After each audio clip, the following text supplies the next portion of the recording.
Welcome to MJ channel. இன்னைக்கு நம்ம சேனலில் நகைக்கடன் தள்ளுபடி சம்பந்தமான ஒரு புதிய தகவலை பற்றி தான் இந்த வீடியோவில் நம்ம டீட்டெயிலாக பார்க்க போகிறோம். இதில் குறிப்பாக பார்க்க போகணும்னா எந்த ரேஷன் அட்டைதாரர்களுக்கு கிடைக்க போகுது, யாருக்கு பார்த்தீங்கன்னா முன்னுரிமை கொடுக்க போகிறாங்க அப்படின்னு சொல்லிட்டு ஒரு புதிய தகவல் இப்போ நமக்கு பார்த்தீங்கன்னா சற்றுமுன் தெரிய வந்திருக்குது. அதில் ஒரு சில அட்டைதாரர்களுக்கு இந்த முறை பார்த்தீங்கன்னா இந்த நகைக்கடன் தள்ளுபடி கிடைக்காது அப்படிங்கக்கூடிய தகவலை தெரியப்படுத்தியிருக்கிறாங்க. எந்தெந்த அட்டைதாரர்களுக்கு நகைக்கடன் தள்ளுபடி கிடைக்காது அப்படிங்கிறத வீடியோக்குள்ள போய் பார்த்தீங்கன்னா டீட்டெயிலாக பார்த்துடலாம். ஸோ இந்த வீடியோவை ஸ்கிப் பண்ணாமல் ஃபுல்லாக பாருங்கள். இப்போ தான் நம்ம சேனல் ஃபஸ்ட்டாக பார்க்குறீங்கன்னா சப்ஸ்கிரைப் பண்ணி பக்கத்தில் இருக்க பிள்ளைக்கான கிளிக் பண்ணி வச்சுங்க. வாங்க வீடியோக்குள்ள போய் நம்ம டீட்டெயிலாக பார்த்தலாம். தமிழ்நாட்டில் கூட்டுறவு வங்கிகள் மூலம் பொதுமக்களுக்கு வழங்கப்பட்ட நகைக்கடன் திட்டம் கடந்த சில ஆண்டுகளில் மிகப்பெரிய ஆதரவையும் வரவேற்பையும் பெற்றது. குறிப்பாக 5 சவரன் வரை நகைக்கடன் பெற்றவர்களுக்கு அரசு தள்ளுபடி வழங்கும் திட்டம் அறிவிக்கப்பட்ட போது பல ஆயிரக்கணக்கான குடும்பங்கள் அதனால் நிம்மதி அடைந்தனர். பொருளாதார நெருக்கடியால் பாதிக்கப்பட்ட குடும்பங்களுக்கு இது ஒரு பெரிய உதவியாக அமைந்தது.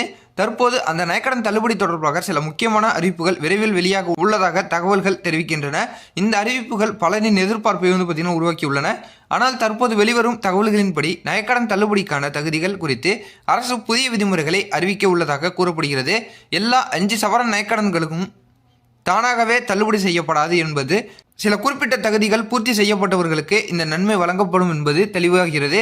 இதனால் பலர் தங்களது தகுதி குறித்து ஆர்வமாக கேள்விகள் எழுப்பி வருகின்றனர்.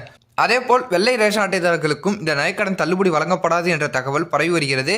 பொதுவாக வெள்ளை ரேஷன் அட்டை வருமான வரம்பை தாண்டியவர்களுக்கு வழங்கப்படுவது வழக்கம். அதனால் பொருளாதார ரீதியாக பின்தங்கிய குடும்பங்களுக்கு முன்னுரிமை வழங்கும் நோக்கில் இந்த வகை அட்டைதாரர்கள் நீக்கப்படலாம் என கூறப்படுகிறது.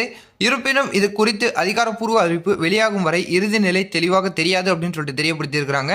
ஸோ வெள்ளை ரேஷன் அட்டைதாரர்களுக்கு பார்த்தீங்கன்னா கிடைக்கிறது வாய்ப்பு பார்த்தீங்கன்னா மிகவும் குறைவு அப்படிங்கக்கூடிய தகவல் பார்த்தீங்கன்னா வந்திருக்குது. இந்த புதிய தகுதி விதிமுறைகள் பலரிடையே கலந்த உணர்வுகளை ஏற்படுத்தியுள்ளது. ஒருபுறம் உண்மையான ஏழை மற்றும் நடுத்தர வர்க்கம் மக்களுக்கு உதவி கிடைக்க வேண்டும் என்ற எண்ணம் அதிகரிக்கப்படுகிறது. மறுபுறம் சிலர் தங்களது நகைக்கடன் தள்ளுபடி கிடைக்குமா என்பதில் குழப்பத்துடன் உள்ளனர். குறிப்பாக ஏற்கனவே தள்ளுபடி கிடைக்கும் என எதிர்பார்த்திருந்த குடும்பங்களுக்கு இந்த புதிய தகவல்கள் கவலையை பார்த்தீங்கன்னா ஏற்படுத்தியுள்ளன அப்படின்னு சொல்லிட்டு தெரியப்படுத்தியிருக்கிறாங்க. நகைக்கடன் என்பது பல குடும்பங்களின் அவசர உதவி கருவியாக உள்ளது. குழந்தைகளின் கல்வி செலவுகள், மருத்துவ செலவுகள், திருமண செலவுகள், விவசாய முதலீடு போன்ற பல தேவைகளுக்காக மக்கள் நகைக்கடன் பெறுகின்றனர். இந்த நிலையில் தள்ளுபடி திட்டம் அறிவிக்கப்பட்டது ஒரு பெரிய நிம்மதியாக இருந்தது. ஆனால் தகுதி வரம்புகள் விதிக்கப்படுவதால் உண்மையான தேவையுடையவர்கள் மட்டுமே பயன்பெறுவார்கள் என்ற நம்பிக்கையும் உள்ளது. அரசு வெளியிட்டுள்ள அதிகாரப்பூர்வ அறிவிப்பில் தகுதி அளவுகோல்கள் தெளிவாக குறிப்பிடப்படும் என எதிர்பார்க்கப்படுகிறது. உதாரணமாக குடும்ப வருமான வரம்பு, சொத்து விவரம், கடன் பெற்ற தேதி, கடன் தொகை போன்ற விவரங்கள் ஆய்வு செய்யப்படலாம். மேலும் கடன் சரியாக திருப்பி செலுத்துவர்களுக்கு, தவணை முறையில் கட்டணம் செலுத்துவர்களுக்கும் தனிப்பட்ட விதிமுறைகள் பார்த்தீங்கன்னா இருக்கக்கூடும் அப்படின்னு சொல்லிட்டு ஒரு புதிய தகவலை இப்போ சற்றுமுன் பார்த்தீங்கன்னா தெரியப்படுத்தியிருக்கிறாங்க. இப்போதைக்கு யார் யாருக்கு கிடைக்க போகுது, எந்த தேதியில் வச்சவங்களுக்கு பார்த்தீங்கன்னா நகைக்கடன் தள்ளுபடி கொடுக்க போகிறாங்க, அவங்களுக்கு சொத்து வரி இருந்தால் கிடைக்குமா, சொந்தமாக வீடு இருந்தால் பார்த்தீங்கன்னா கிடைக்குமா அப்படின்னு சொல்லிட்டு வரக்கூடிய நாட்களில் அதிகாரப்பூர்வமான தகவல் பார்த்தீங்கன்னா வெளிவரத்துக்கு அதிகப்படியான வாய்ப்புகள் பார்த்தீங்கன்னா இருக்குது. ஸோ இதுக்கான அதிகாரப்பூர்வமான தகவலை வெளியிட்டாங்கன்னா அதை நான் உங்களுக்கு அடுத்தடுத்த வீடியோவில் பார்த்தீங்கன்னா அப்டேட் பண்ணிக்கிட்டே இருக்கேன். இது போல் நீங்கள் பயனுள்ள தகவலை உடனுக்குடன் பார்த்து தெரிஞ்சிக்க நம்ம சேனலை சப்ஸ்கிரைப் பண்ணி தொடர்ந்து வாட்ச் பண்ணிக்கிட்டே இருக்கீங்க. இது போல வேறு ஏதாவது நல்ல தகவல் நல்ல அப்டேட்டோட நான் உங்களை அடுத்தடுத்த வீடியோவில் பார்க்குறேன்.